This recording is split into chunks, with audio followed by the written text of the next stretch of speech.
¿Y después del COVID, qué? El panorama del cine independiente en México en tiempos de pandemia.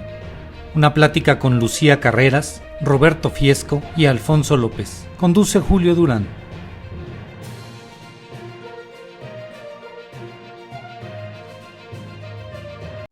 ¿Qué tal? Buenas noches. Estamos ya listos por acá en una charla que vamos a tener la próxima hora para los que quieran acompañarnos en este en vivo de una serie que quizá vengan 4 o 5 charlas por acá con una parte importante del quehacer cinematográfico mexicano, una parte importante de quienes hacen posible que llegue una película a los ojos de los espectadores, ¿no? Una película mexicana. No. Pues bueno, vámonos de una vez a presentar a nuestros invitados de esta noche, a los que les agradecemos mucho que estén por acá, justo para contarnos qué pasa después y durante de todo este panorama mundial que estamos atravesando con el coronavirus y de qué manera va a afectar a la industria cinematográfica mexicana, ¿no? Tenemos por acá a Lucía Carreras, realizadora de Nos vemos papá, una gran película protagonizada por Cecilia Suárez y también de una gran película, Amar y la Catarina, protagonizada también por otra gran actriz mexicana, Ángeles Cruz. Lucía, ¿cómo estás? Hola, ¿cómo están todos? Qué gusto estar aquí platicando desde el encierro con ustedes. Encerraditos todos.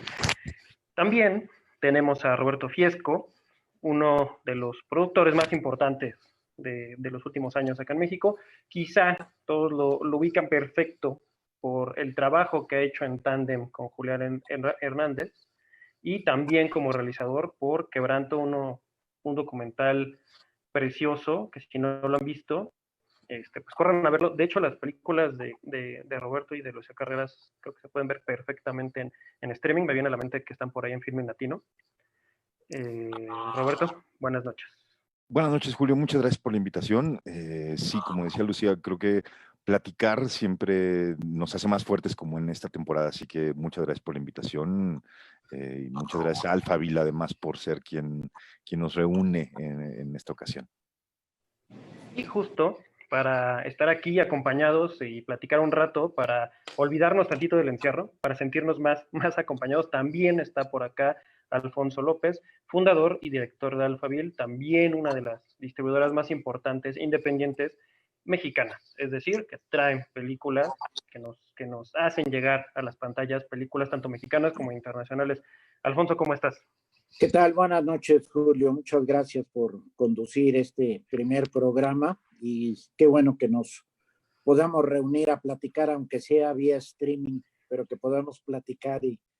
Aquí hay muchas manos que llevan cine, hasta las miradas de los espectadores, pues también hacemos muchas otras cosas, creo, todos los que estamos aquí ahorita platicando, ¿no?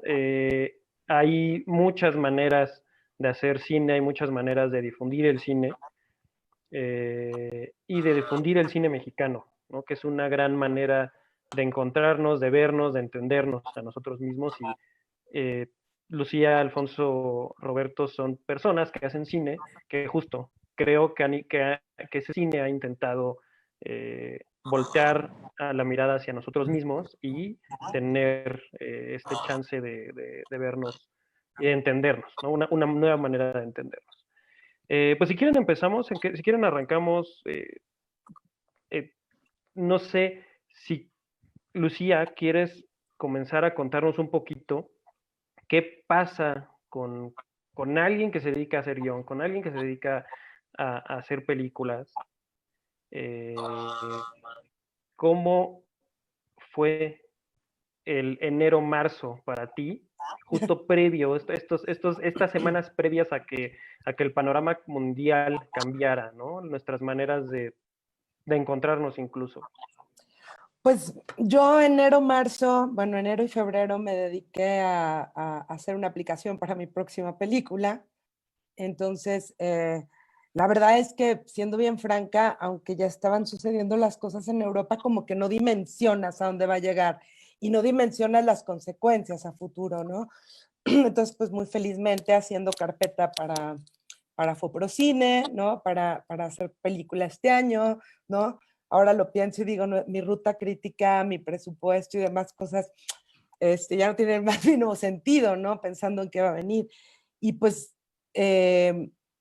sí tenía como toda la intención de, después de la aplicación, sentarme a escribir otro guión que estoy trabajando y otras cosas.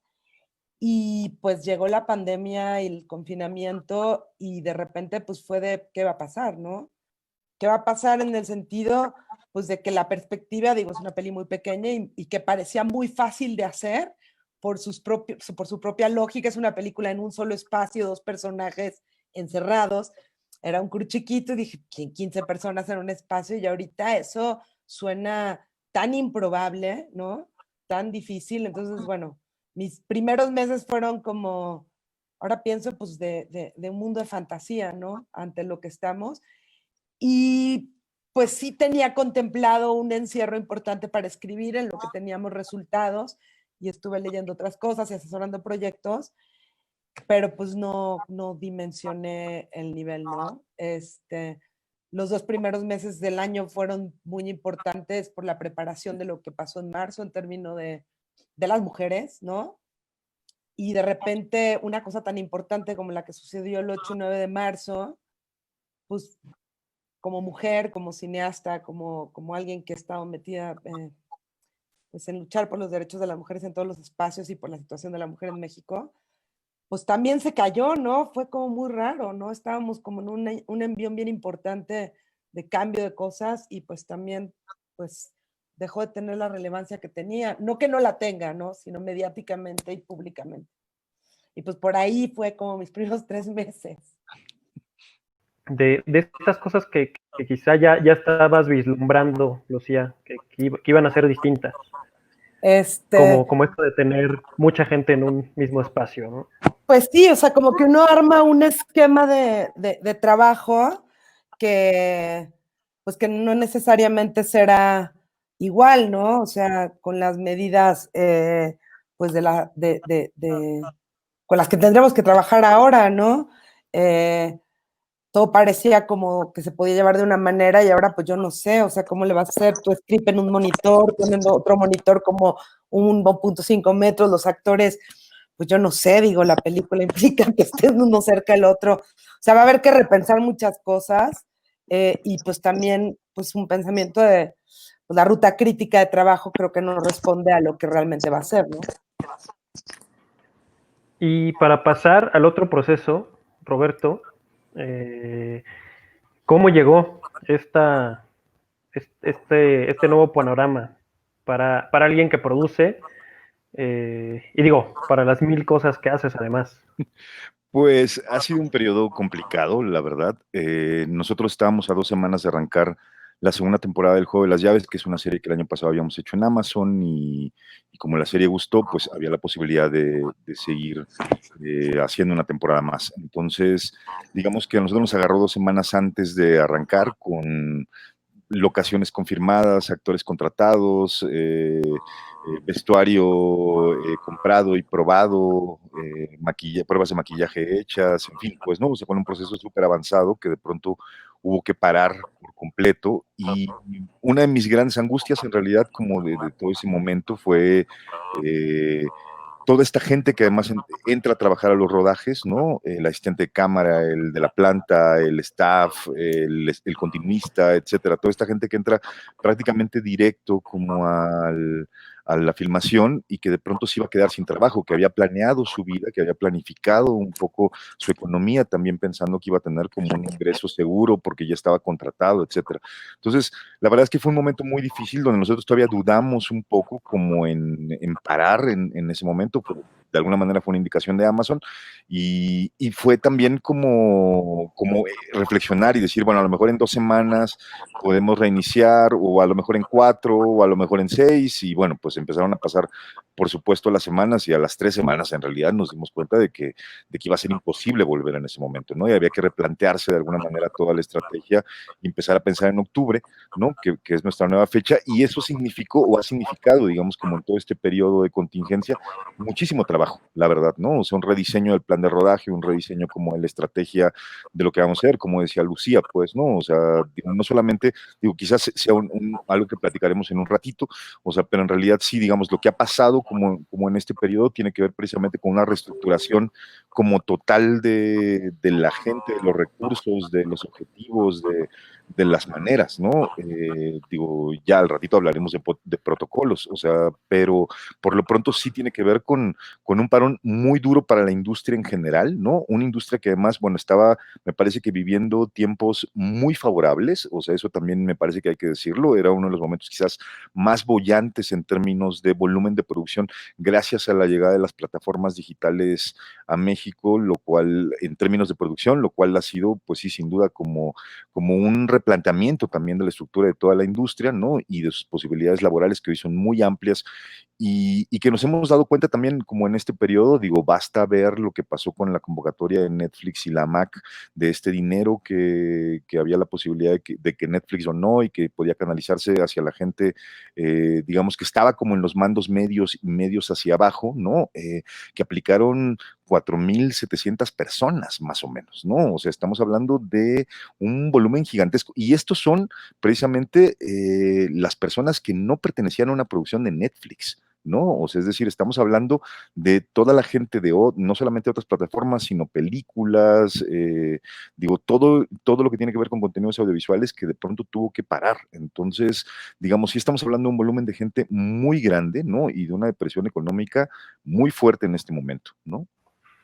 Roberto, nada más para recalcar, ahorita dijiste una cifra, quizá vale la pena repetirla para la gente que nos está viendo, un poquito lo que Roberto estaba hablando era básicamente la gente que trabaja en las producciones, no específicamente la gente que trabaja en Netflix, ¿no? La que pidió este recurso, ¿no? ¿Cuántas personas fueron? Sí, los que podían aplicar para este apoyo que Netflix dio a través de la Academia Mexicana de Artes y Ciencias Cinematográficas son 4,700 personas, lo cual pues es muy duro, porque entonces uno empieza a dimensionar que el volumen de la industria es muy grande, ¿no? O sea, y estamos hablando de que en este momento Netflix tenía más o menos 5 o 6 producciones también con cientos de personas que esos no podían aplicar este fondo. Y estamos hablando que a este fondo también solamente entraban mandos medios o mandos bajos, o sea, es decir, cabezas de departamento no entraban a poder solicitar este apoyo, lo cual incrementa aún más la cantidad de gente que se quedó sin trabajo en este momento, lo cual, pues sí, insisto, es un momento muy complicado porque además toda esa gente, la que podía aspirar, era gente que estaba a punto de arrancar o que ya estaba en un rodaje, ¿no? No es gente que estaba, digamos, que tenía meses sin trabajar o tal, es gente que estaba, pues digamos, ya trabajando o que su rodaje era inminente en cualquier momento, pues, ¿no? Digo, estamos hablando de, hoy sí creo, digo, sé que a mucha gente llamarla industria le cuesta mucho trabajo que tiene que ver con la recuperación económica y tal, algo que Alfonso tiene mucho más claro, o sea, pero en términos, digamos, como de volumen de producción, sí podemos hablar de un esquema industrial y sí podemos decir que hoy hay miles de personas viviendo de la producción audiovisual en este país, lo cual, pues me parece que nos congratula a todos y por eso hace mucho más fuerte este momento para muchas más familias, ¿no?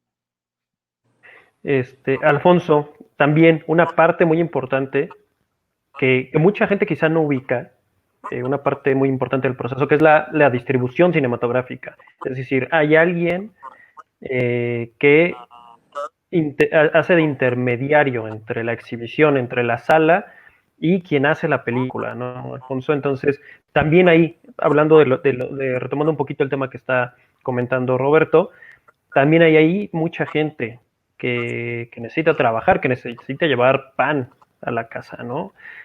Por ponerlo en esos términos. ¿Cómo llega esta pandemia para ti, Alfonso, y para este trabajo que ya tienes un ratote realizando, ¿no? Como distribuidor en Alphaville. Así es. Mira, yo quisiera retomar un poco lo que comentaba Lucía, cuál era la situación en enero, febrero, marzo, antes de que se declarara el problema de la pandemia. En particular, los distribuidores independientes comenzamos a tener problemas nosotros serios desde enero, cuando, si no me recuerdo, el licenciado Batres se le ocurrió mandar esta iniciativa para tratar de obligar a que se doblaran las películas al español. Ahí comenzamos con una batalla porque pues no es lo mismo que las películas las doble una empresa, un estudio, una mayor, que va a salir con 600, 700 copias, a que tengamos que doblar una película, las empresas distribuidoras pequeñas, que salimos con 10, 12, 15 copias, 20 cuando mucho, pero en la mayoría de los casos que salimos con un par de copias o máximo 3, 4 copias. Entonces comenzamos con serios problemas primero por esta iniciativa.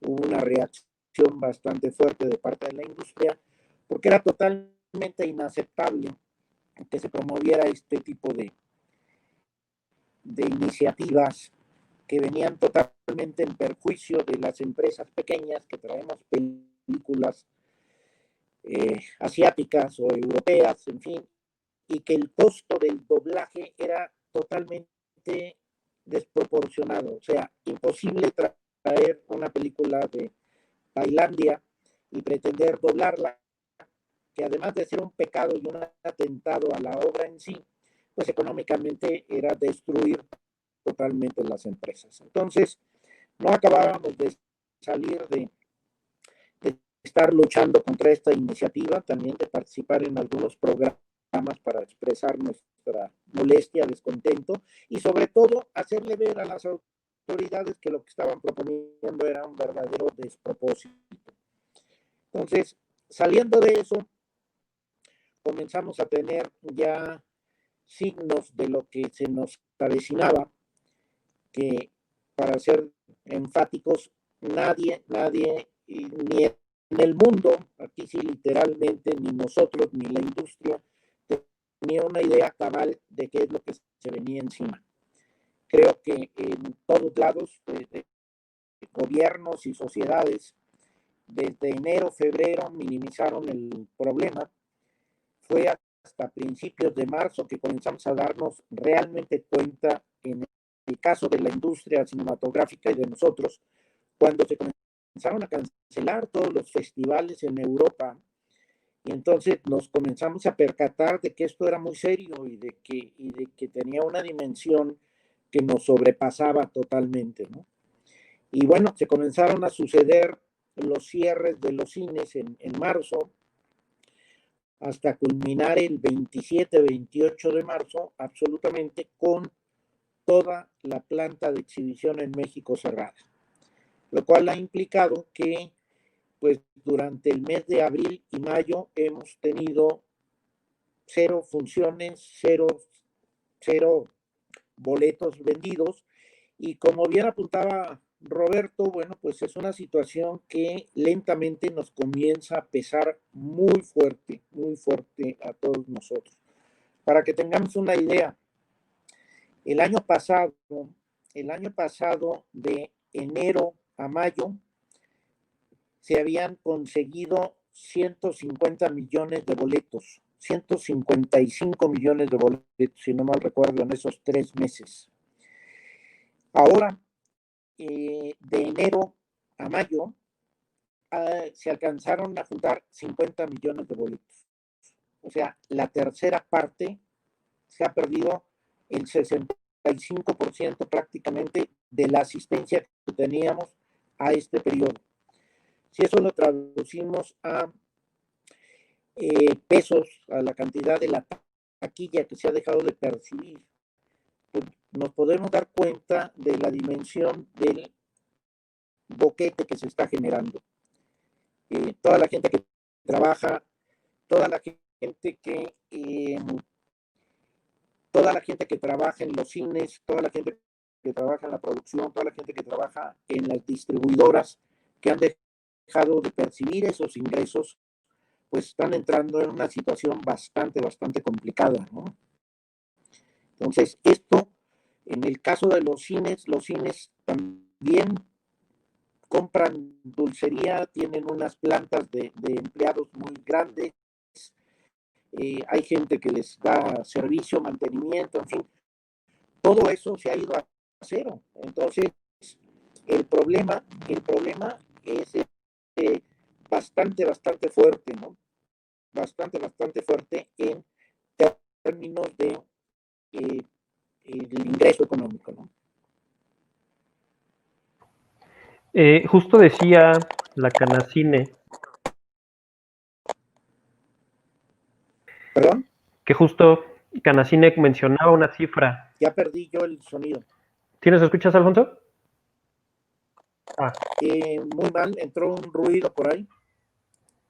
Déjanos checar si Jaime lo puede echar un ojito, pero justo retomarlo, la cifra que daba la Canacine de los 6,000 millones de pesos, haciendo un equivalente, un conteo, una proporción con los 3 últimos años de entradas, ¿no?, al cine. Quizá antes de seguir caminando con cómo va a modificar la pandemia a distintos niveles, ¿no? Desde la producción, desde la realización hasta la distribución, ¿cómo creen que esto va o está ya afectando al cine, particularmente al cine mexicano, ¿no? La industria en general, pues obviamente que recibe un golpe a estos niveles, pero sí quisiera escuchar su punto de vista muy particular, quien quiera. Roberto.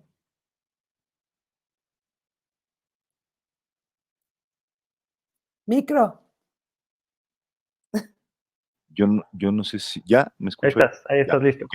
Que por supuesto el impacto es obvio y escuchando a Alfonso, bueno, todo lo que dice me hace muchísimo eco en realidad con lo que me parece que todos estamos viviendo.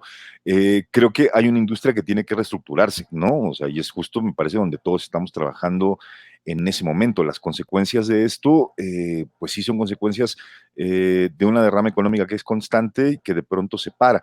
Y sin embargo, pienso otra vez en esto que decía hace rato, esto no está ocurriendo con las plataformas, ¿no? O sea, digo, eso es un poco un paradigma que en este momento estamos viendo más que nunca, o sea, que por supuesto hay una parte del sector audiovisual que está absolutamente beneficiado, o sea, nunca, bueno, no lo sé, o sea, pero quiero imaginar, digo, por lo que un poco sé de toda la gente que conozco, que yo nunca había visto una serie en una plataforma, ya vi 3, ¿no? Digamos, para mí eso es un poco como un ejemplo. Y como yo supongo que debe haber un montón de gente buscando contenidos audiovisuales por todas partes, avisoro, la verdad, como un gran porvenir, digamos, para la producción audiovisual. No inmediatamente, digo, ahora mismo acaba de llegar un comunicado de parte de Claudia Sheinbaum del gobierno de la Ciudad de México diciendo que la posibilidad de volver a filmar es el 6 de agosto, por ejemplo. ¿No? Lo acaban de mandar hace un ratito y es como muy curioso precisamente pensar que seguramente lo que viene después de eso es todo este volumen de producción que se quedó rezagado de los primeros meses del año y que de pronto va a haber una explosión brutal de gente filmando por todos lados. Claro, las condiciones para poder filmar, insisto, seguro vamos a tocar eso en un ratito, ¿no? Pero sí pienso que hay una parte de este sector audiovisual que está beneficiándose, hay otra parte de este sector audiovisual, o sea, pienso particularmente en las salas cinematográficas y en el tipo de exhibición tradicional al cual muchos seguimos, digamos, como enganchados, digo, yo soy de los que prefiere ir al cine a ver una película, digo, pero supongo que también soy minoritario, ¿no? Y que lo que pase también después de esto, después, en principio, esta gran depresión económica, ¿no? En la cual, pues, la gente va a decir, bueno, ya aprendí a vivir sin ir al cine y quedándome en mi casa viendo películas, no sé si quiero ir a una sala cinematográfica o perdí mi empleo y no tengo dinero para pagar el carísimo boleto de cine, etcétera, ¿no? O sea, sí creo que vienen condiciones que van a ser muy difíciles para la distribución y para la exhibición de cine de la manera tradicional, pues, ¿no? Digo, para las plataformas me parece que no, o sea, yo creo que ahí está, digamos, como un campo enormemente fértil y creo que se han abierto además muchos caminos, muchos espacios para esto, no solamente Netflix o Amazon, digo, hay ahora un montón de plataformas o de canales incluso para ver películas libres, en fin, pues, ¿no? O sea, creo que la exigencia de contenidos audiovisuales es algo que afortunadamente no ha parado y no va a parar terminando esto. Justo, creo que podemos aguantar tantito ese tema porque sí creo que nos interesa a todos por acá. Justo qué va a pasar con estas posibilidades que se abren, ¿no? Con estas plataformas que ofrecen un punto de fuga, no una salida para quizá retomar la exhibición.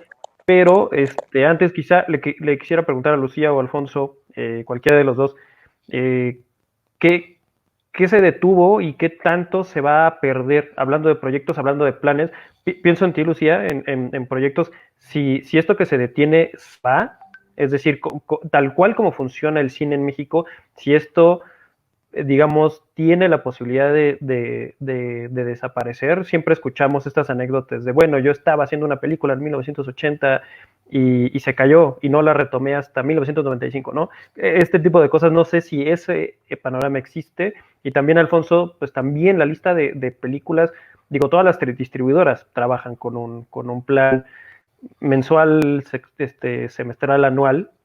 ¿Qué pasa con todas esas películas que ya se quedaron ahí, ahorita están flotando, esperando a que las salas vuelvan a abrir, ¿no? Bueno, yo creo el tema de si las películas se retomarán, como dijo Roberto, había muchas cosas que estaban pues en el proceso de filmarse, de suceder, y digo, ahí también depende un poco de en qué momento estuvieras, ¿no? Y de qué tan necio eres como cineasta, como productor, para no dejar que un proyecto se vaya, ¿no? O sea, a mí me queda claro que esta película la voy a hacer, es mi próxima película, pues, ¿no? Y es algo por lo que he estado trabajando y en ese sentido, pues, bueno, ¿no? Creo que ahí, pues, dependerá mucho, pues, de las casos individuales y también va a depender mucho pues de la realidad en la que estemos parados, no solo social, ¿no? Sino económica, en términos de pues lo que se está moviendo en la legislación respecto a nuestro cine, ¿no? Y bueno, paraste el tema de lo de las plataformas y demás, me quería yo meter un poco a decir cosas de eso, pero bueno, me espero que decías que al rato lo retomamos, porque creo que ahí hay un tema importante a señalar del futuro consecuencia de esta pandemia, porque claro, o sea, con esta pandemia, bueno, con ese confinamiento, pues se van a dar cambios sociales sí o sí, ¿no? Hay un reentendimiento de quiénes somos como seres humanos en el mundo, ¿no? No es un tema de yo y mis cuates, ¿no? O yo y mi segmento poblacional, o yo y mi comunidad cinematográfica, ¿no? Sino se está reentendiendo el mundo desde una perspectiva única, ¿no? Y que no habíamos vivido, porque ni siquiera la pandemia de la influenza de 2009, ¿va? 2008, 2011. 2008, bueno, estuvo en este nivel, ¿no? Ahorita es una cosa que compartimos con el mundo y que todo el mundo, ¿no? O sea, las plataformas van entendido, digo, los distribuidores en todo el mundo se han visto afectados, o sea, hay una cosa de reestructuración y pues todas las industrias se han visto impactadas de alguna manera, ¿no? Entonces, creo que ese es un tema como importante y hay un tema importante que viene desde el Estado, que creo que si lo podemos retomar más adelante, ¿verdad, Roberto? Estoy de acuerdo. Y seguro en el chat pueden empezar a levantar la mano si quieren que lo retomemos, ¿no? Si quieren, antes de ir con Alfonso, porque sí me interesa mucho qué le va a pasar a las distribuidoras, qué le va a pasar a las películas que están haciendo fila, un balazo nos pueden dar, Roberto, Lucía, de qué va a pasar con ustedes, qué vislumbran, ¿no? Sí, porque claro que nos va a cambiar tanto al ciudadano de a pie como a los creadores. La pandemia, digo, sobre todo por cómo nos vamos a relacionar ahora. Ya, o sea, ya se cambió, ya no hay marcha atrás. Esto ya no hay, ya no hay camino de regreso. Pues a mí, digo, para tratar de no hacerlo como sumamente largo, o sea, es una realidad que las plataformas estaban ganando un espacio tremendo, tremendo por la comodidad que implican, por el costo que representan, ¿no? Y en este contexto, pues ganaron mucho más espacio, ¿no? Como cineasta, pues defenderé hasta las últimas consecuencias el cine en una sala de cine, en una pantalla y oscuro, ¿no? Así como en su momento defendimos el celuloide y mira lo que pasó, ¿no? Obviamente lo defenderemos y siendo un poco apocalíptica, porque en esta época no podemos ser de otra manera, pues me queda clarísimo que el cine se va a volver una cosa vintage, o sea, que vamos para allá, que está bien difícil, que si los precios de una sala de cine siguen subiendo así, que si golpetean a los distribuidores como están golpeando, si siguen maltratándonos a los cineastas como nos maltratan, pues el cine, pues será una cosa ahí hasta vintage, pues, ¿no? Pues si yo me puedo, creo que, si no me equivoco, alguien me puede decir, pero según yo, Cinépolis estaba mandando palomitas y nachos y demás a las casas, ¿no? O sea, digo, su negocio es ese, su negocio son las palomitas. Si ahora agarran un nuevo sitio de distribución de palomitas a casa, pues sí hay una cosa ahí que da terror, ¿no? Que yo creo que habría que, pues que ver cómo le hacemos, o sea, el cine, pues se ve en el cine, ¿no? Y hay una cadena productiva enorme, ¿no? Alrededor de, antes de llegar pues a los exhibidores, pues hay muchísima gente que está involucrada y pues sí hay que buscar cómo vamos a hacer para que eso retome su lugar, pues, ¿no? Pero no. Me da un poco la sensación, ya para cerrar, Roberto, perdón. No. Un poco la sensación que como fue pasándole al teatro, ¿no? O sea, el teatro al final de cuentas quedó un poco relegado, pagar el boleto ya es complicado y es más un evento como único de la gente, del público en general, ¿no? Como de, ay, es que vamos a ir al teatro, pero no es una constante, no sé, o sea, estoy siendo apocalíptica y me estoy preparando psicológicamente para pelear y para luchar, ¿no? Pero bueno, de momento solo es la experiencia en sala, ¿no? El cine no se va, ¿no? Solo cambia de casa. No, Bueno, es que yo el cine en casa pues es otra cosa, ¿no? O sea, no es lo mismo. La pantalla, o sea, no, cable Roberto ahora que ya me No, prendí, estoy completamente de acuerdo con Lucía en el sentido, digo, yo lo decía hace rato, soy un romántico que pensará siempre que ir a una sala cinematográfica es lo mejor que te puede pasar en la vida y quizás sea de las cosas o la cosa que más extraño, digamos, como de este encierro. Pero a la vez hay una parte que me parece una paradoja muy interesante y que tiene que ver con justo lo que está ocurriendo con el duopolio de exhibición en este país, con Cinépolis y Cinemex, ¿no? Es decir, cómo un negocio aparentemente tan próspero, tan poco equitativo en general con el resto de los actores, digamos, como de la estructura de la industria cinematográfica nacional, se está viendo cuestionado, ¿no? O sea, Cinépolis, que tenía salas en Manhattan, en la India, en Colombia, en Chile, etcétera, y de pronto el negocio está completamente muerto, ¿no? O sea, como no sea el Cinépolis Click o Cinemex, que habiendo apenas como comenzado su expansión hacia Estados Unidos, quiebra completamente hace un mes, ¿no? O sea, es decir, me parece que el cuestionar estos paradigmas también me parece que es profundamente irónico y hay una parte de justicia poética, digamos, como sí. En esta inequidad que los exhibidores han manejado durante décadas, en quedarse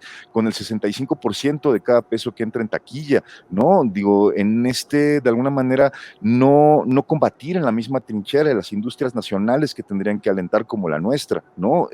Digo, lamento por supuesto mucho más lo que ocurre con Cineteca Nacional y más que Cineteca, que al final no deja de ser una institución gubernamental, Julio, digo, lo digo porque justo tú estás aquí, pero también es como el espacio un poco de todos, o sea, pienso mucho más en estos espacios independientes, ¿no? O sea, lo que ha significado para Tonalá, para Cinemanía, para todos los pequeños cineclubs, esta gran red de cineclubs pequeños que hay por todo el país y que de pronto, bueno, o sea, ves la iniciativa para que no mueran las pantallas que hace un grupo de cineclubs muy distantes de Nayarit, Oaxaca, Ciudad del Carmen, etcétera, ¿no? Y que piensas, claro, o sea, al final los más afectados, o sea, quienes están distribuyendo otro tipo de cine, quienes tienen otras condiciones respecto a los distribuidores, que eso Alfonso seguro lo conoce mucho mejor de lo que yo pueda decir, y quienes están realmente construyendo cultura dentro de sus comunidades pequeñas en algunos de los casos, son precisamente ellos, ¿no? O sea, y quienes le están pasando, pero digo, que Cinépolis y Cinemex quiebren, padrísimo, o sea, digo, como cineasta, no, perdón, o sea, como Justicia cineasta, poética. Justicia poética, o sea, alguna vez tendría que pasar, pues, ¿no? O sea, no sabía que iba a haber tanta polémica, Roberto.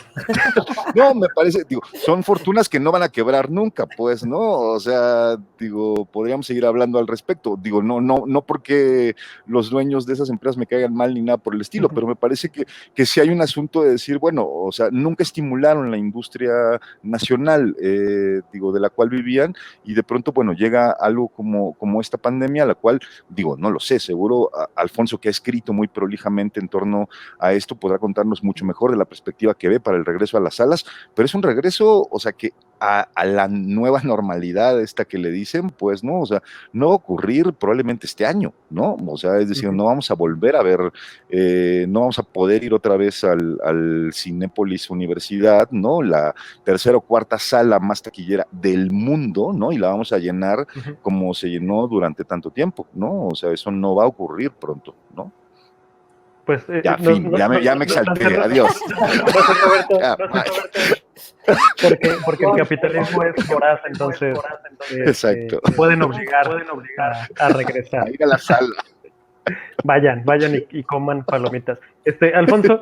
Pues, sí, perdón, porque me ausenté un momentito por cuestiones técnicas al cambiar de plataforma, creo, y me perdí por ahí de algunas cosas. No, estás en lo bueno, estás en el momento. Estaban bastante jocosos, por lo que veo. Sí, justo ¿qué le va a pasar? ¿Qué le pasa a las distribuidoras, Alfonso? Porque parece que siempre, hablando de que estás en medio de los creadores y justo de los exhibidores de este duopolio, pues a ti que te toca chambear, y no solo con el duopolio, te toca chambear con mucha gente, ¿no? Con muchos lugares de exhibición, incluyendo Cineteca Nacional, ¿no? Así es. Parece que siempre le echan la culpa al distribuidor. Sí, ¿El distribuidor es el que tiene la culpa de que no se vea cine mexicano? Sí, es como una máxima de la industria, haciendo un chascarrillo en muchas ocasiones. Si la película le va muy bien, es que la película era extraordinaria y el director era un genio. Y si a la película le va mal, es que mugre distribuidor, no, decir mugre por decirlo menos, ¿no? El distribuidor es muy malo, ¿no? Entonces siempre terminamos teniendo la culpa. Mira, quiero retomar un poquito lo que alcancé a escuchar de ambos, porque el problema es bastante grande, ¿no?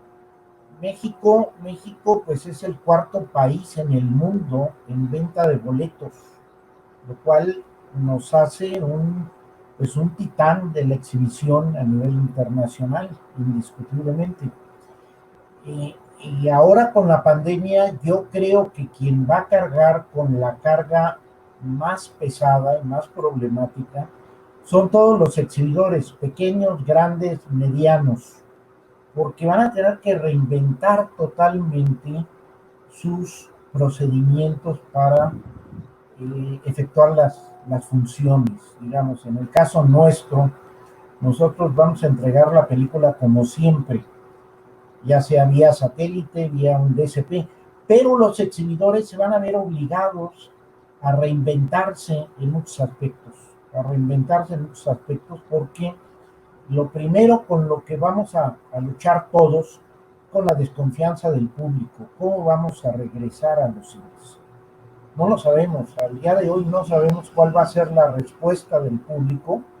No tenemos idea exactamente de qué tanta confianza va a sentir la gente para regresar. Y como decía Roberto, tal vez este año no volvamos a ver una cierta normalidad y va a ser muy difícil que volvamos a ver una sala llena, simplemente porque vamos a tener la desconfianza de quién está a nuestro lado o quién está enfrente, o al hacer la cola, o si vamos a comprar algún dulce o algo. Yo creo que eso va a permear la asistencia a los cines durante mucho tiempo, ¿no? Entonces, es una situación bastante delicada, porque quiere decir que regresar a los niveles de recaudación nos va a tomar meses. Y el problema es que tantas empresas, sean distribuidoras o sean de otra naturaleza, van a aguantar estos 6 meses que todavía quedan. Mencionaba Roberto lo de estas salas independientes que han tenido que recurrir al crowdfunding. Nosotros estamos recurriendo también porque no hay ninguna perspectiva de recepción de ingresos durante los próximos meses. No sabemos, creo que me perdí por ahí. Mencionaban algo de agosto. Agosto para el regreso a los rodajes, Alfonso. Al rodaje. La Ciudad de México acaba de anunciar eso, o sea, que es la posibilidad de regresar. En el caso de los cines todavía no hay una fecha, ha habido rumores por ahí de alguna fecha, pero no hay nada cierto. Entonces, todos los que, grandes o pequeños, ya sean los medios o nosotros, todo el mundo tenemos películas en el tintero. Si pensamos un promedio de 8 películas a la semana, estreno de 8 películas a la semana, eso es lo que hay en México, y llevamos 10 semanas parados, estamos hablando de que hay un retraso de 80 estrenos, y cada semana se van a ir sumando 8 estrenos más. Si regresamos a finales de junio, mediados de julio, vamos a estar hablando de más de 100 películas que no se llegaron a estrenar en su momento. Entonces va a haber un problema fuerte porque ¿quién va a regresar en primera instancia a los cines? ¿Quiénes son los primeros que van a regresar? Si antes nos peleábamos por tener una fecha con suerte, ahora el pleito va a ser a la inversa, porque nadie va a querer salir primero, ¿no? O sea, así como aventándonos al ruedo, ¿no? Pues tu película es la adecuada para salir ahorita, cuando no sabemos si con suerte va a ir el 3% de lo que antes iba, ¿no? Entonces, en ese aspecto, por ejemplo, nosotros que teníamos la película de Arturo Ripstein para el 20 de marzo, que la tuvimos que posponer, ahorita no tenemos la menor idea de cuándo vamos a regresar a estrenar, qué fecha va a haber y en qué condiciones. Entonces, todo esto nos va a llevar a todos a un estado de incertidumbre, ¿no? Un estado de incertidumbre. Ahora, retomando por otro lado lo que comentaban de la guerra de las plataformas y todo esto, hay un dato muy significativo. Del 2014 a la fecha, la asistencia en México ha ido en aumento, a pesar de todas las plataformas, a pesar de lo inmenso que hay de la penetración. La asistencia a los cines en México no ha dejado de crecer del 2014 a esta fecha. El año pasado hubo 350 millones de asistentes en este país a los cines. Es una cifra enorme. Ya comentábamos, es la cuarta planta de exhibición a nivel mundial. Parar toda esa maquinaria, dejarla parada durante meses o reactivarla y que esté trabajando al 10, 15, 20%, va a tener consecuencias económicas muy fuertes. Justo te quería preguntar. Sí, Justo te quería preguntar, Alfonso. ¿Hay en un escenario idóneo para las salas cinematográficas, el regreso es a 50 y quizá a 60% de la capacidad? ¿Esto cómo le viene a una distribuidora? Mira, una cosa es que abran al 50 o al 60. Esa va a ser la capacidad instalada, el aforo. Falta ver cuál es la cantidad de gente que va a eso. Porque una cosa es, si antes tenías tú una sala de las que tienen en Cineteca Nacional de 190 butacas, y dices, bueno, vamos a dejar 100 butacas, ¿sí?, disponibles, pero con suerte de las 100 butacas llegan 20 gentes nada más. Eso es lo que no sabemos. Eso es lo que está en el aire. Entonces, si llegan las 20 gentes, va a haber un doble problema. Las 20 gentes van a ser suficientes para que los cines cubran sus costos de operación. Eso es primero. Y el segundo es, esos 20 gentes van a ser suficientes para que las distribuidoras recuperen su inversión. Entonces, es muy probable que regresemos a un escenario que sea bastante agresivo para todos, porque al disminuir la venta de las dulcerías también, de todo lo que está alrededor de los cines, porque hoy por hoy el mall es el centro de, y los malls, Plaza Universidad o el que ustedes quieran, tienen un flujo de gente gracias al cine, pero si ese flujo de la gente disminuye extraordinariamente, se caen también los negocios que están alrededor, ¿no? Entonces, sin ser apocalípticos, como decía Lucía, la situación no es fácil, ¿no? La situación no es fácil para el cine y todo lo que está alrededor del cine. Y lo que va a pasar es que van a tener que competir, no sé si tienen la misma opinión Roberto o Lucía, que se tendrá que competir con alguien que ya está especulando, que es Nolan, Christopher Nolan, con su peli en IMAX, y que está avisando que va a salas, ¿no?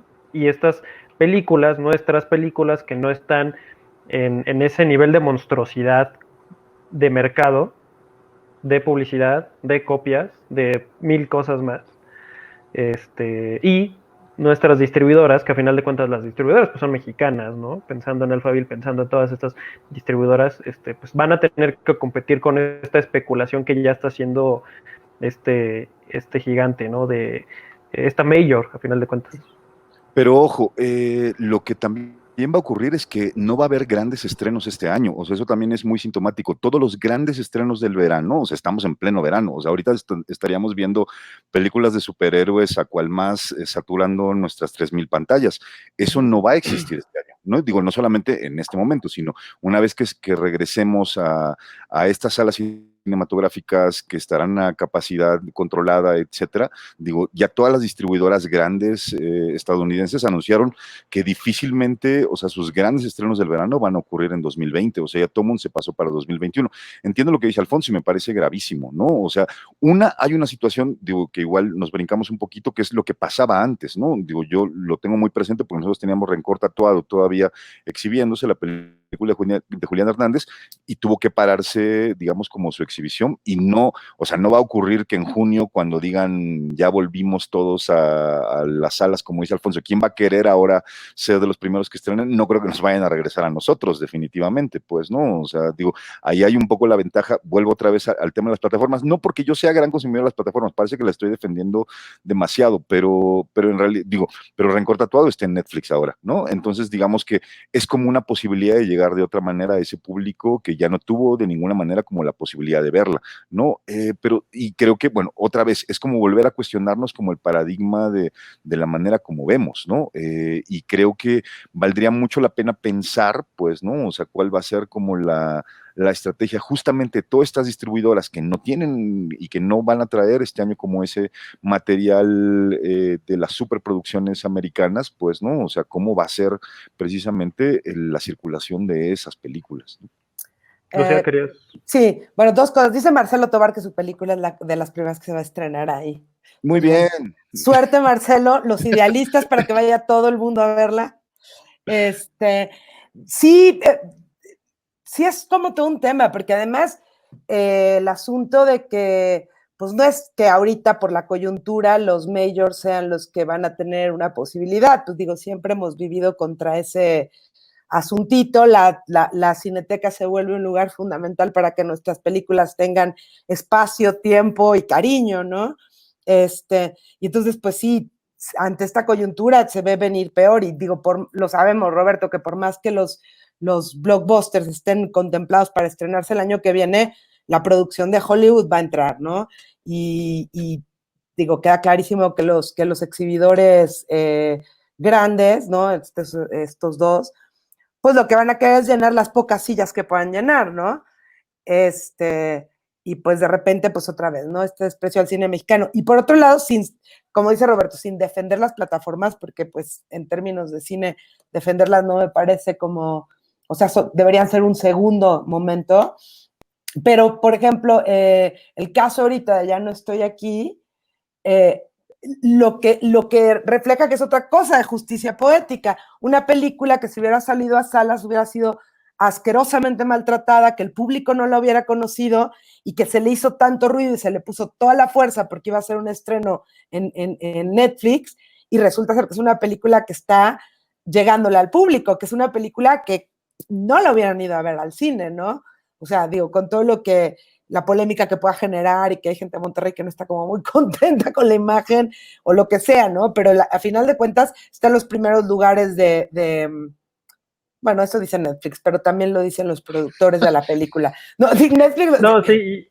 Pero está en los perdón. primeros lugares y pues otra vez, ¿no? O sea, esta película dentro o sea, de lo malo que parecía, pues la pandemia creo que para esta película se volvió una bendición disfrazada, ¿no? Y para el público, que tuvo acceso a una película que de otra manera no se hubieran enterado ni siquiera que existía. Entonces, digo, como todo siempre hay dos lados, ¿no? El pleito con el maltrato del exhibidor gigante al cine nacional no va a acabar y puede ser que los próximos 3, 4 años se vuelva peor. Las cruzadas que tiene gente como Alfonso y los pocos distribuidores que ya quedan distribuyendo cine mexicano, quitemos las películas de Marta Gareda y Omar Chaparro que alguien mencionó en el chat, ¿no? O sea, del cine mexicano que tiene más dificultad de llegar, Alfonso, por eso digo, a mí aplaudirlo y apoyarlo y en Donadora yo ya metí dinero y tratar de porque pues es uno de los pocos distribuidores que le apuesta a ese cine mexicano que es complicado de que se vea y no porque sea un cine que a la gente no le guste, ¿no? O sea, Tamara y la Catarina, que es una película que Alfonso distribuyó, fue súper complicada, digo, en Cineteca sí nos tuvieron ahí un ratote, por suerte, y la gente no la vio y ahorita la película sale en Canal 22 y ves en Twitter que la gente está fascinada con la película y la gente no habló de mis el número cuates. de Tamara la Catarina, o sea, tuvo una cantidad de 500,000 espectadores en su primer pase en Canal 22, ¿no? Fíjate. O sea, es decir, 500,000 espectadores no vieron la película en salas, pues, ¿no? O sea, y hoy hay 500,000 espectadores viendo Canal 22 que normalmente quizás no tendría ese volumen de espectadores, ¿no? O sea, también, como dice Lucía, hay varios lados siempre de la historia, ¿no? Que eso es, me parece que es súper interesante. Sí, y ahorita precisamente tenía en mente el caso de Ya no estoy aquí, que prácticamente no pasó por salas, o sea, se fue a festivales, y justo me viene a la mente porque hace unas semanas platicaban varios directores de festivales, ¿no? Entre ellos el director de, si mal no recuerdo, estaba por ahí Tribeca, Toronto Visions Durrell, y el de Visions Durrell dijo, bueno, creo que podríamos invertir ahora el proceso que teníamos como difusores de cine. El primero era el festival, luego era una corrida comercial o corrida cultural y hasta el final venía el streaming, ¿no? Quizá ahora va a tener que ser al revés. Quizá es una primera prueba, la de Ya no estoy aquí. Primero irse digo, no sé si en algún momento de la vida va a llegar a una sala de cine, no lo creo, pero de entrada justo lo que dice Lucía me parece fundamental. Ya encontró a su público sin pasar por una sala de cine. Pero creo que Alfonso es un quería... tema súper... Sí, bueno, no, ya. Sí, es que lo de los festivales me parece súper interesante también. Bueno, yo nada más iba a decir... Perdón, yo quería mencionar una cosa. No he visto la película, he oído muy buenas críticas, pero me acordé de una película de Monterrey de hace varios años, se llamaba Cumbia Callera. Una película que parece ser que guarda muchas similitudes y bueno, en su momento tuvo todos los problemas del mundo para exhibir y a final de cuentas la vio muy poquita gente, ¿no? Han cambiado las circunstancias, no sé qué tanto influyó lo de la pandemia, pero bueno, una película referencial que pasó totalmente de noche y ahora una película que incluso yo creo que va a ayudar a Morelia en el sentido de que es una película que fue premiada en Morelia y ahora llega a Netflix con bombo y platillo, ¿no? Y con una respuesta extraordinaria del público. Yo iba a poner, hubo un ejemplo, no sé cómo haya sido, como los números, tú Roberto, que tienes números hasta de mi película en Canal 22, la de David, sí, ya veo, la de David Pablos, se me fue el nombre. ¿Elegidas? Las elegidas, entró a sala y entró una semana después a plataformas. Bueno, no igual sé cómo haya sido. ya había varias pruebas. La primera, estuvo en Cinépolis Click, fue como el primer experimento. ¿Cuál? O sea, que estaba, la primera en la tele Beristain, no. No quiero dormir sola. No quiero dormir sola, entró al mismo tiempo a Cinépolis Click y fue como una de las primeras ofertas cuando abrieron Cinépolis Click por ahí. Pues, ¿no? O sea, y Viento Aparte en su momento también hizo una cosa muy similar, que entró a corrida cultural y se fue al mismo tiempo a Filmin Latino, el mismo día. Y le fue muy bien en salas, al menos en Cineteca le fue muy bien. Sí, también está peleado, ¿no? Lo que decía Lucía, quizá es, bueno, para pasar a ese tema, ¿qué va a pasar ahí con el streaming, no? Está claro que es otro soporte, ¿no? Que es un apoyo, pero es un apoyo ¿para qué? Para la sala, para la película, para qué, porque hay mucha gente que ve la película en streaming y se va a la sala. Pues yo creo que es También un hay muchos apoyo para casos. la película, o sea, no creo que sea un apoyo para la distribución, afortunadamente no es un apoyo para la exhibición, ¿no? Digo, es un apoyo para la película. Coincido totalmente con lo que Lucía decía de Ya no estoy aquí y lo que decía Alfonso. O sea, esa película se hubiera estrenado en 5 salas, hubiera sobrevivido en Cineteca probablemente 2 meses y eso hubiera sido su vida en México, ¿no? Digo, lamentablemente así es con la mayoría de nuestras películas y eso es lo lamentable, pero ahí está, por eso insisto, hay un asunto de justicia poética como en toda esta historia que me parece que es maravilloso, pues, ¿no? O sea, hay una película que qué maravilla que la gente está viendo, ¿no? Digo, que está planteada desde otra manera el cine, pues, ¿no? Y también si uno se acerca al catálogo de Netflix y te das cuenta que la mayoría de las cosas que están ahí son comedias románticas, o sea, digo, digamos, y ves esta película que no tiene nada que ver con eso, que o sea, es una rara avis y es una cosa como muy excepcional, bueno, igual ya viste todas las comedias románticas, bueno, le picas a esa a ver qué pasa. Netflix te dice, digo, ojalá, no sé qué tan cierto sea, como dice Lucía, que esté en primer lugar de vistas, pues bueno, Netflix te lo dice, pues bueno, habrá que creerle, pues es un know-how. Ellos nunca revelan sus números, ¿no? O sea, eso es Claro. parte también un poco como del truco de las plataformas, pues, ¿no? O sea, pero las plataformas mismas están condicionando lo que la gente ve o no ve, ¿no? Entonces, digo, sí me parece que es un fenómeno a seguir y a estudiar, ¿no? O sea, una de las, no la última vez, sino hace un par de años que se reveló un poco como que era lo más visto, y lo más visto en Netflix eran las Aparicio, ¿no? No la película, sino La la serie. novela, o sea, la novela, digo, Bueno, la novela, está bien, está la bien. novela, digamos, o sea, es muy revelador, digamos, como del tipo de público también, de lo que, o sea, el público no está viendo, no veía en ese momento House of Cards o no veía, digamos, las series que nosotros, la clase media, comenta en las redes, ¿no? O sea, la gente en realidad estaba viendo las Aparicio, pues, ¿no? Y cuando quitaron Rebelde de la plataforma hubo gran protesta, o sea, es decir, digamos que sí hay como un asunto también de condicionamiento de qué se ve y qué no se ve, ¿no? O sea, digo, hoy la plataforma, yo siempre hacía como un poco el símil, que es un poco el canal de las estrellas, ¿no? O sea, que tu película esté en Netflix es felicidad para todo el mundo y todo el mundo te dice, wow, ya la hiciste, ¿no? O sea, como cuando un artista iba siempre en domingo y te decían, ya la hiciste porque ya cantaste con Raúl Velasco, ¿no? O sea, digo, así funciona Netflix de alguna manera y me parece que es muy curioso y eso habla precisamente, o sea, de cómo las plataformas están de alguna manera atrayendo una atención pues brutal. Me agrada mucho lo que dice Alfonso respecto a que hay 350 millones de espectadores el año pasado, evidentemente en salas cinematográficas, evidentemente eso no lo vamos a tener. Netflix el nuevo siempre en domingo, sí, bueno, sí, sí, ya no voy a hablar.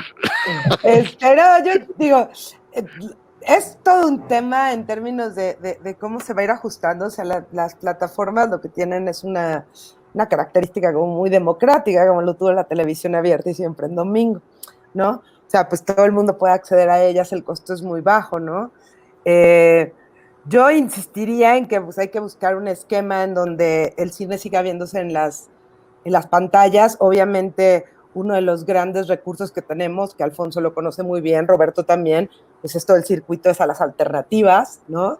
En donde pues tenemos un espacio y tenemos un lugar, pero pues al final de cuentas terminan por no ser suficientes, son los que nos ayudan a llegar a más lugares de los estados, ¿no? De repente, pues las películas mexicanas no llegan y gracias al circuito alternativo están llegando. Pero otra vez, o sea, el tema es cómo, o sea, cómo logramos que el cine del país esté presente en todos los espacios y tenga como su nicho y sobre todo lo que es fundamental es las audiencias, ¿no? Que el público, sea el de Netflix, sea el de Cinépolis o sea el del circuito alternativo y de las salas alternativas, tenga la capacidad de saber que las películas están ahí y poderlas ir a ver, ¿no? Que es como un tema que siento yo, retomando lo de las plataformas y lo que está pasando con esta película, pues que es una gran oportunidad para capitalizar eso, ¿no? O sea, creo que las plataformas tienen que ayudar a reconectar con el público y entonces tener un juego, cómo regresamos al público a las salas y por los costos, pues de repente pensar en las salas alternativas, ¿no? Y que se apoyen desde el Estado, que haya más, ¿no? Pues ya Lucía ya anunció un poquito, para ir cerrando y poder ir con las Yo nada más preguntas quería que decir están una echando cosa, por acá. porque Sí, lo del quiero- Estado es un tema, o sea, Es todo un digo, tema. me gusta mucho el optimismo de Lucía, pero lo del Estado es un tema, o sea, que en Yo las últimas sé. semanas nos ha llenado de incertidumbre un poco a todos y que además no tiene una solución veloz, ¿no? O sea, eso también No. es algo de lo que tenemos que estar súper conscientes, pues, ¿no? Digo, ahora mismo el recorte ha sido tan brutal que no sabemos si, o sea, no sabemos ni siquiera cuántas películas se van a apoyar en las convocatorias que están abiertas, ¿no? Digo, lo No. cual genera, pues sí, no solamente incertidumbre, sino seguramente también una depresión en el terreno de la producción cinematográfica nacional, no este año probablemente, pero para los próximos 2 años. O sea, entendamos que además los dos fondos principales de IMCINE que están en proceso de desaparición, o sea, hay que decirlo con todas sus letras, ¿no? O sea, son fondos semilla que sirven para que las películas tengan su primer financiamiento y después consigan el dinero que falta, pues, ¿no? O sea, lo cual puede llevarte 6 meses, un año, año y medio, etcétera, pues, ¿no? Entonces, digamos, lo que está ocurriendo ahorita y estos fondos que están por desaparecer, digo, no vamos a ver estas consecuencias sino dentro de un año, o sea, que no haya películas con producción estatal, ¿no? Que son precisamente estas películas o buena parte de estas películas justamente las que Alphaville distribuye, las que estas distribuidoras en las cuales aún confían, digamos, como en ese tipo de contenidos que son distintos al de una película comercial. Entonces, digo, sí también es un elemento que de las cosas que nos trajo el COVID, o sea, quizás esta sea la más mala para el sector, pues, ¿no? O sea, yo al principio hablaba como de un gran volumen, de una cosa industrial, bla, bla, bla, o sea, pero lo que es real también es que lo que viene, o sea, para un determinado tipo de contenidos, y ahí también me parece que es una falta de sensibilidad del Estado el no estar pensando que estos contenidos por los que estamos demandando, estas películas como Ya no estoy aquí o estas películas como las que hacemos, son justo las películas que van a dejar de hacerse, ¿no? O sea, digo, en este momento de transformación de los fondos públicos, lo cual es lamentabilísimo. Súper lamentable. ¿Cómo vamos a hacer para que la Mute. gente... No, está bien, Roberto. ¿Cómo vamos a hacer para que la gente regrese a ver cine mexicano? Lucía ya lo avisó. Si ya no estoy aquí, no hubiera estado en Netflix, nadie se hubiera enterado de que existía, ¿no? Nosotros que estamos aquí ya lo habíamos visto, pero ¿cómo hacemos que regrese a ver cine mexicano a las salas? ¿Cómo hacemos Pues, este proceso de ustedes de producción, realización, producción, distribución? yo creo que primero no dándole en la torre al cine, ¿no? Desde el Estado. Eso sería así como una parte fundamental, ¿no? Que Roberto ya ahondó en eso y bueno, no, tu pregunta no va exactamente por ahí, ¿no? Si no hay producción, pues ¿quién va a ver el cine, ¿no? Y estando en una época tan bollante del cine que está creciendo y que si bien hay mucha gente que no quiere llamarlo industria, ya hay inversión de capital privado, o sea, está creciendo y está creciendo hacia lugares interesantes, estaba creciendo hacia lugares interesantes, ¿no? Hay todo un tema que ha estado siempre en discusión y que se ha puesto sobre la mesa permanentemente, que es la creación de públicos y la educación de la audiencia, ¿no? Y eso viene pues desde que son niños, ¿no? O sea, habría que educar, o sea, desde las escuelas pues, uno, a no ser malinchistas, que no sé cómo le podemos hacer con eso, porque tenemos muchos años cargando con ese asunto, y tratando por ahí, si no mal recuerdo, Rodrigo Pla y Laura Santullo tenían algún proyecto hace muchos años que parecía formidable como para ir a las escuelas y hacer toda una educación en cine mexicano para desarrollar audiencias, ¿no? Si o sea, lo ves, de los chavos que les gusta el cine desde chiquitos, pues siguen viendo cine, ¿no? Siguen viendo cine mexicano y lo siguen buscando.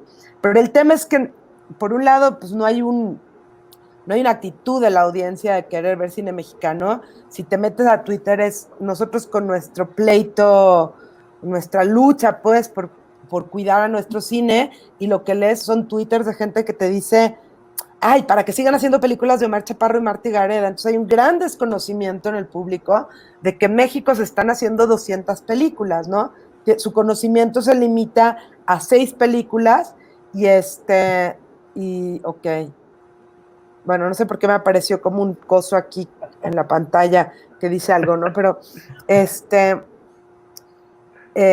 se me fue el patín. Pero bueno, o sea, el público tendría que enterarse y también tiene que ver, pues, con todo lo que se ha hablado siempre del marketing, las películas mexicanas, pues, la posibilidad de hacer ruido, no las super taquilleras con esas estrellas, ¿no? sino el tipo de cine que es un poco menos rentable, ¿no? Pues no, o sea, no hay forma de hacerlo visible y vas a las salas y no está, ¿no? Y, por ejemplo, yo me acuerdo, perdón, voy a pegarle uno chiquito a Cineteca, chiquitito, pero cuando el Joker, ¿no? O sea, las colas en Cineteca eran infames, ¿no? Y lo único que se veía, y lo único que veías, y lo único que sentías que había era el Joker, ¿no? Digo, afortunadamente pude ver otras películas que en otro momento no hubieran tenido. Y nadie entendimos, creo, en la comunidad cinematográfica, no entendimos muy claramente qué necesidad había de que el Joker estuviera ahí cuando Que la podía Cineteca estar. vive de sus recursos, o sea, hay que hay una preguntar. parte de la Cineteca que vive de los Bueno, recursos, de la taquilla que genera, y eso es muy importante también entenderlo. O sea, digo, esa crítica a mí siempre me pone un poco raro porque ya, pienso en esa Cineteca que más de la mitad de su personal, o sea, vive de los ingresos. Eso es un poco también la crisis en este momento que supongo que la Cineteca está pasando, ya. ¿no? O sea, toda esa gente que cobra por honorarios o que cobra, digamos, como gracias a los recursos que ingresa la taquilla, y por eso el Joker, y por eso La La Land, y por eso las películas del Oscar todos los años que saben que van a generar taquilla. Y hay un efecto que también favorece a otras Que la películas, gente ¿no? va O y sea, entra a que otras la gente, películas porque no claro, hay porque no lugar. hay boletos para el Joker, ¿no? Y entonces dices, ay, bueno, voy a entrar a ver Tamar y la Catarina. No, no es cierto. No estuve, no, a nosotros nos quitó boletos Roma, querido. Roma fue la que nos Eso quitó está boletos. peor, eso está ¿Verdad, peor. Alfonso? No, pero Que Roma la que... pagó reequipamiento de sala, o sea, digamos, unas cosas por otras. O sea, me parece que también en este momento de economías mixtas, o sea, donde el Estado lo que busca son economías mixtas, o sea, siendo que la Cineteca es como un ejemplo muy interesante precisamente de ello, ¿no? Digo, Claro. lo quise decir yo y no Julio para que no dijera él así como de... Aquí no es el abogado del diablo. Voy a perder. Ok, bueno, reconozco que está bien que de repente tengan ese tipo Pero de es temas. es una gran pregunta. Alfonso, querías ya para ir redondeando Para ir de estas salida. ideas. Yo creo que lo del asunto de la formación de público merecería un programa solito, porque efectivamente yo creo que el problema viene de raíz. El problema viene de raíz y desde la escuela, desde la primaria y en todo el cuerpo de la educación no hay una orientación hacia la cultura nacional, hacia nuestras costumbres, hacia nuestra idiosincrasia. Pues es muy fácil que desde muy pequeños sean presas fáciles y todo el mundo quiera ser superhéroe.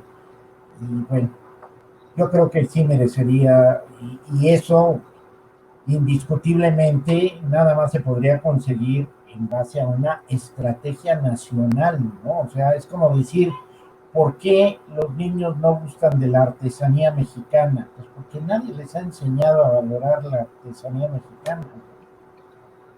Así de simple. Y entonces por eso se van por otro tipo de cosas. Pero yo creo que sería cuestión de otro programa. Uh-huh. Hasta ahí. Ibas Hasta a ahí, pasar. pues, ¿Hay alguna pues vamos, vamos a ver qué nos mandan. Sí, unas preguntas por acá. Dicen por acá que los cines tienen menos riesgo de contagio que los bares y las discotecas. Y se están revisando protocolos de higiene y seguridad. ¿Cómo ven? Pues Pues, bueno, ojalá que sí, Pues digo, sí. ojalá que Ojalá. sí. No, yo solo digo, ahora que entramos al tema de protocolos, nosotros estamos haciendo un presupuesto ahora justamente para el regreso de la serie, ¿no? Lo que cuesta, o sea, el presupuesto para sanitizar y de tapabocas, bla, bla, bla, bla, bla, pues no, o sea, asciende a 4 millones de pesos para un rodaje de 9 semanas, pues no, o sea, digo, y es un cálculo conservador sin contar pruebas rápidas de COVID, etcétera, pues no, o sea, es decir, seguramente podría ascender hasta 5 o 6 millones de pesos. Y yo un poco decía, bueno, hay por supuesto proyectos que pueden permitirse, digamos, como eso. O sea, pero dando clases en la ENAC, por ejemplo, a los estudiantes de cine, ¿qué perspectiva les vamos a dar? O sea, digo, yo decía, ok, ¿cuándo vamos a volver a filmar? Pues, o sea, el actor al que quieres llamar para tu corto igual no va a querer ir porque no tienes esos protocolos de seguridad, digo, que son millonarios. O sea, sanitizar una locación cuesta 25,000 pesos, pues, ¿no? O sea, digamos que A mí me parece muy audaz lo que está ocurriendo. Vuelvo al mundo de la producción, ya que nos dedicamos tanto en este momento a la distribución y la exhibición. O sea, decir, por ejemplo, que en este mundo de la producción, o sea, hay por supuesto contenidos televisivos que ya arrancaron. Televisa arrancó rodaje la semana pasada.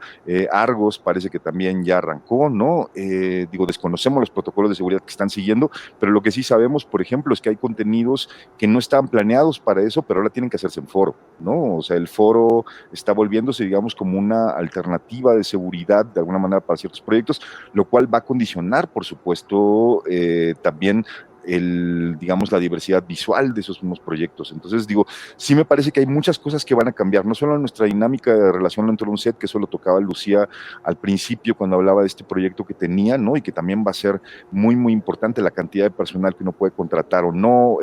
Hay, por ejemplo, dos caminos, pues, ¿no? O sea, tiene que haber menos gente en un set, ¿no? Esa es prácticamente como una de las grandes exigencias de cualquier protocolo, pero por otro lado, hay departamentos que dicen, ok, para poder cumplir con todas estas cuestiones, necesito más personal, ¿no? O sea, digamos, ahí hay una contradicción. Una paradoja ahí. Una paradoja muy extraña, digamos, como en esa concepción. Entonces, digo, sí creo que hay una serie de dinámicas que vamos a empezar a experimentar los próximos meses que van a ser muy complejas, o sea, van a ser muy complejas para la industria, para una industria de por sí encarecida, una industria, digo, la más cara de Latinoamérica probablemente, la manera como producimos en México, ¿no? Y que sin embargo, pues va a tener que encarecerse aún más, o sea, con todos estos protocolos que se van a exigir ahora para que las producciones puedan llevarse a cabo. Sí, yo creo que de verdad para el cine es insostenible. Nosotros precisamente la película que iba a filmar, pues la idea era tener una película de bajo presupuesto, ¿no? Chiquita, que pudiéramos hacer, que no era necesario tener una gran, o sea, así miles de recursos y sacar un proyecto muy bien. Y ahorita que lo pienso, pues digo, sin problema se puede duplicar el presupuesto, ¿no? Por todos los temas de sanitización y bueno, no sé, yo sé que por aquí ya han empezado ahí a sacar protocolos para filmaciones, pero no he visto ninguno que sea como oficial.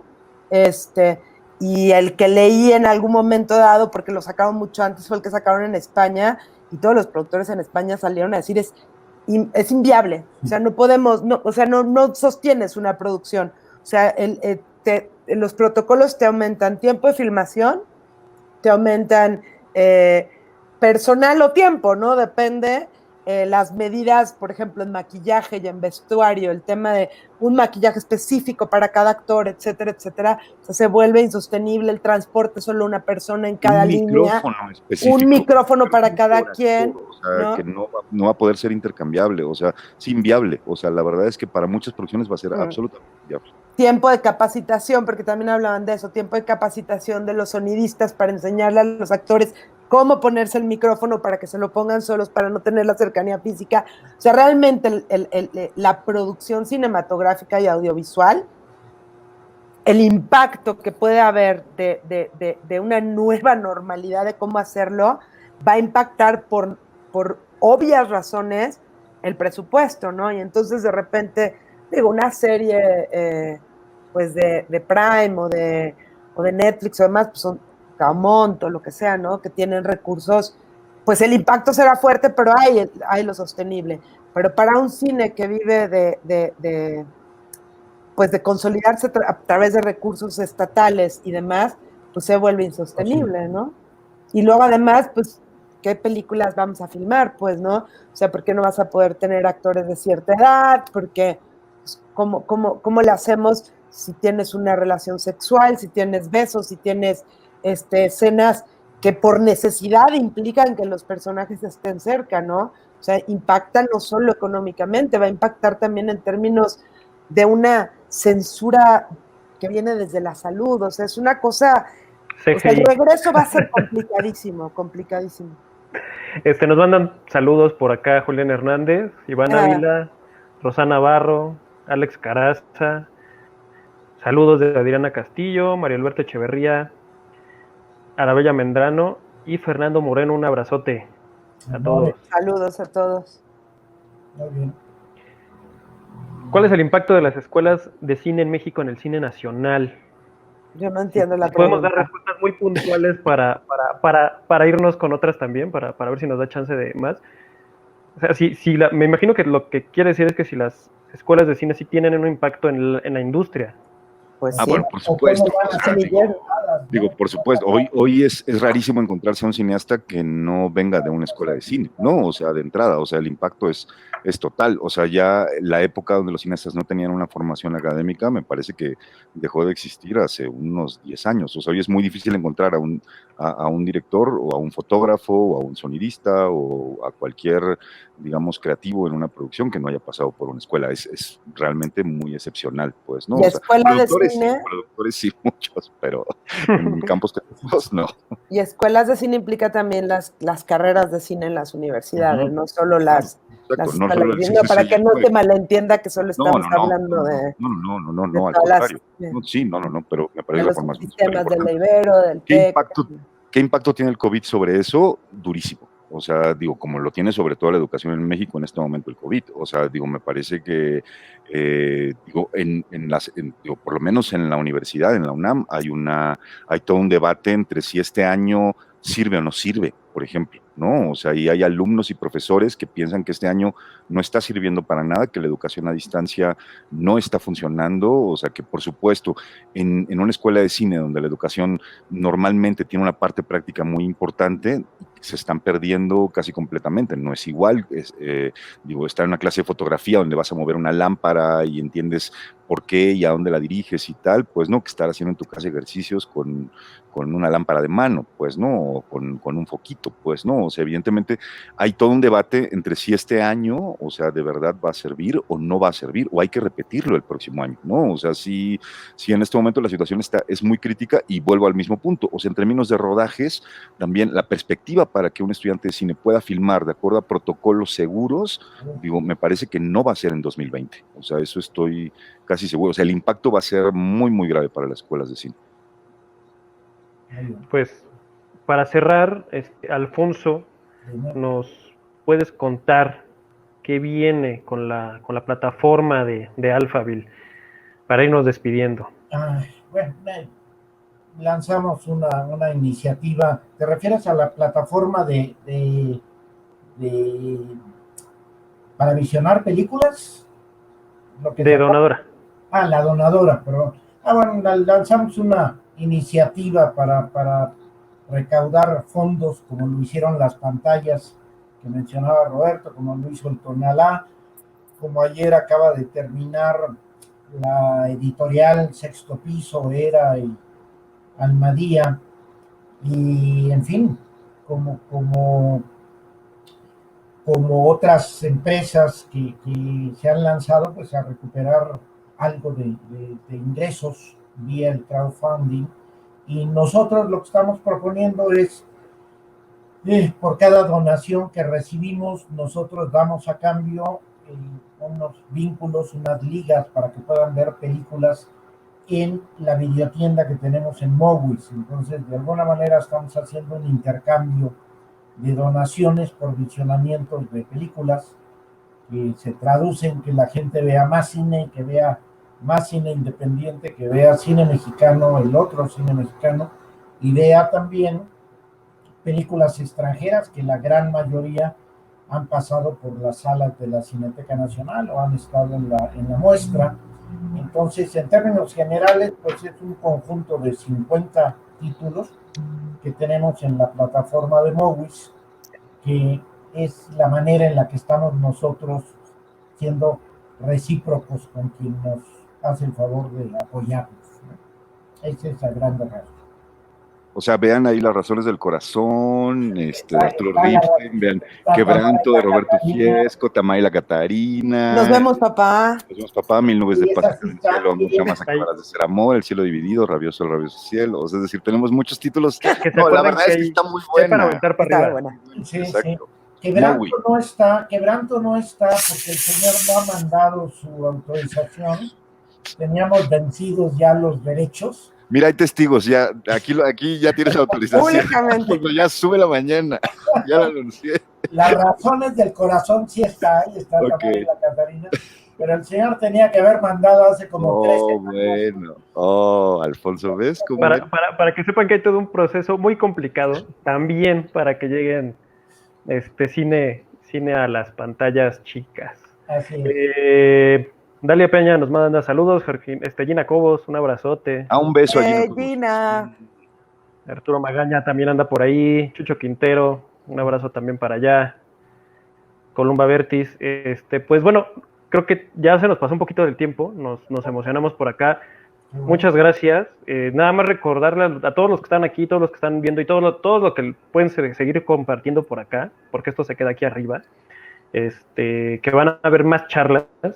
Vamos a seguir hablando de esto, porque el cine no se acaba, el cine mexicano menos. Entonces, pues vamos a, como decía Lucía hace rato, vamos a seguir aquí dando la batalla. Muchas gracias, Roberto, Lucía, Alfonso, si se quieren despedir. Gracias a ti. A Jaime que permitió todo esto. A nuestro ingeniero. Bueno, y agradecerle a Alphaville. La verdad es que sí, Lucía lo decía hace rato y yo quisiera hacer eco también de eso. Gracias a un distribuidor como Alfonso López, muchas de nuestras películas han podido ver la luz, o sea, en tiempos como son los de los últimos 15 o 20 años, donde los distribuidores mexicanos se han alejado en su mayor parte del cine nacional, o sea, hay un distribuidor que ha apostado por esas películas que tienen contenidos distintos, que no son la comedia romántica, que no son la película de terror convencional, sino que precisamente están apelando a una reflexión del espectador, que están apelando a su emotividad y gracias a Alfonso sus películas han podido llegar a las pantallas, así que pues, o sea, yo creo que nunca le estaremos lo suficientemente agradecidos muchos de los cineastas por ese gran esfuerzo que significa distribuir una película en un mercado tan voraz como el nuestro, y Alfonso es justamente un ejemplo de ello, y creo que muchos cineastas y buena parte del público que a lo mejor desconoce la existencia de lo que es una distribuidora, le estaría también igualmente agradecido, así que acérquense a Mowi, vean las películas ahí y digo, ayuden a que Alphaville no desaparezca, sepan que hay la donadora. Pues, ¿no? O sea, sí, hay muchas distribuidoras mexicanas que están ahí, que están trayendo un montón de cine bien importante, como Alphaville, que ya lo dijo Roberto, nos ha dado el chance de ver un montón de películas mexicanas que no habríamos visto de otra manera. Claro. Antes de que existiera Netflix, ¿no, Alfonso? Oye, también agradecer la charla. Dice Julián Hernández que no fumemos fiesco, que si no vimos a Gatell. Quiero que me vean morir al aire, es lo que quiero. Estamos retando a las autoridades. Robin Valenzuela dice que te quiere mucho, Lucía. Ay, muchas gracias, Robin. Yo, bueno, pues gracias a todos los que nos han saludado por aquí, a todos los amigos que están aquí con nosotros. Ya nos tocará pronto vernos para echarnos una platicando de esto mismo, y pues agradecerles la organización de esto a Jaime y a Alfonso, pues digo, lo mismo que Roberto, ¿no? O sea, yo siento que Alphaville como directora me ha apapachado, me ha protegido, me ha dado un lugar. Alfonso es un distribuidor que no solo se enfoca en hacer dinero, también se enfoca en dar una difusión importante a nuestro cine, colabora muchísimo con los circuitos alternativos. Yo cada vez que quiero que mi película esté en algún lado y no hay dinero, Alfonso apoya, ¿no? Porque pues cree en el cine nacional. Por ahí andaba Iván Ávila Dueñas, que también tienes el peluquero romántico, ¿no? Así es. ¿No? Digo, que si se quiere echar un buen ¿cómo se dice? Un buen festín de películas mexicanas, pues en la plataforma ahí está, y pues gracias por seguir apoyando el cine, y pues sabes, Alfonso, que te apoyaremos en todo lo que esté en nuestras manos, como desde nuestra frontera, como productores, directores, escritores, o lo que seamos en su momento dado. Exacto. Pues no, al contrario, muchas gracias a ustedes, la charla, esta es una bonita aventura que hayamos iniciado con estos programas, y que la próxima semana ustedes estén de espectadores para los que vienen, y la sigue, y ojalá y saquemos algunas buenas aportaciones y conclusiones, porque no hay otra manera de salir adelante si no es analizando y sacando a flote todas las circunstancias que nos están devorando, ¿no? No hay otra manera, las tenemos que ventilar. Pues muchas gracias. Muchas gracias a todos, muchas gracias por estar estos minutos por acá conectados con un montón de gente que nos siguen escribiendo. Muchas gracias a todos los que nos vieron esta noche. Vámonos todos en bloque, yo digo. Gracias. Para levantar el cine y que no sea algo vintage, que no se quede en el olvido. Por favor. Que sigan las salas. Gracias. Muchas Vamos. gracias, buenas noches. Dios, Chao. gracias. Hasta luego.